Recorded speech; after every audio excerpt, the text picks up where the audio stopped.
नमस्कार। आज हम भगवद गीता के दूसरे दशक यानी 11वें अध्याय पर बात करेंगे।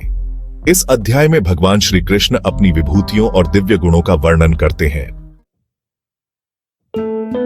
अध्याय 10 की शुरुआत में भगवान श्री कृष्ण अपने परमेश्वर रूप और उसकी अनंत विभूतियों का वर्णन करते हैं। उनका कहना है कि विश्व में जो भी प्रकट होता है वह उनकी विभूतियों का ही प्रतीक है। इस अध्याय में भगवान अपनी विभूतियों का वर्णन करते हैं, जैसे वेदव्यास में ऋषियों, कपिल मुनि में ज्ञान, और यह ज्ञान हमें जीवन के गूढ़ रहस्यों को समझने में मदद करता है। वेदव्यास ने महाभारत जैसे महान ग्रंथ की रचना की, जो आज भी हमें जीवन के महत्वपूर्ण पाठ सिखाता है। मेरु में पर्वतों और सर्प में अनंत। मेरु पर्वत को सभी पर्वतों का राजा माना जाता है और यह हमें स्थिरता और अडिगता का प्रतीक दिखाता है। अनंत सर्प, जो भगवान विष्णु का शैया है, अनंतता और अनंत काल का प्रतीक है। उनका कहना है कि विश्व में जो भी दिव्य और अद्भुत है वही उनकी विभूतियों का प्रकट रूप है। यह दिव्यता हमें हर जगह दिखाई देती है, चाहे वह प्रकृति की सुंदरता हो या मानवता के महान कार्य। भगवान की विभूतियां हमें यह सिखाती हैं कि हर चीज में एक दिव्य तत्व होता है। श्लोकों में वर्णित दिव्य गुणों का ज्ञान हमें यह समझने में मदद करता है कि भगवान की विभूतियां केवल बाहरी रूप में नहीं, बल्कि हमारे भीतर भी विद्यमान है। यह ज्ञान हमें आत्म साक्षात्कार की ओर ले जाता है और हमें अपने जीवन को अधिक अर्थपूर्ण बनाता है।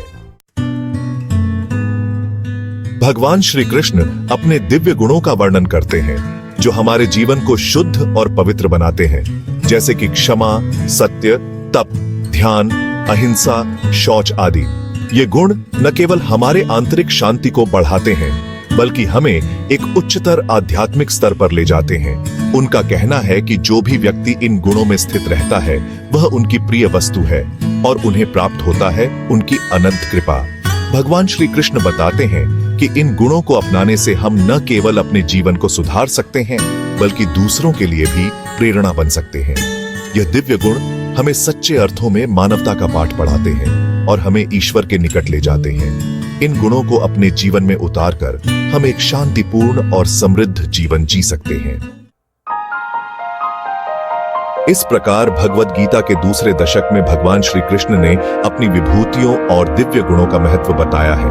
उन्होंने हमें यह भी सिखाया कि कैसे हम अपने जीवन में इन गुणों को अपनाकर एक उच्च और पवित्र जीवन जी सकते हैं। यह अध्याय हमें यह सिखाता है कि परमेश्वर के अनंत गुणों का ज्ञान प्राप्त करके हम अपने जीवन को पवित्र और उच्च बना सकते हैं। इसके साथ ही यह हमें यह भी बताता है कि कैसे हम अपने दैनिक जीवन में इन गुणों को लागू कर सकते हैं। भगवान श्री कृष्ण के उपदेश हमें यह प्रेरणा देते हैं कि हम अपने जीवन को एक नई दिशा में ले जा सकते हैं। धन्यवाद।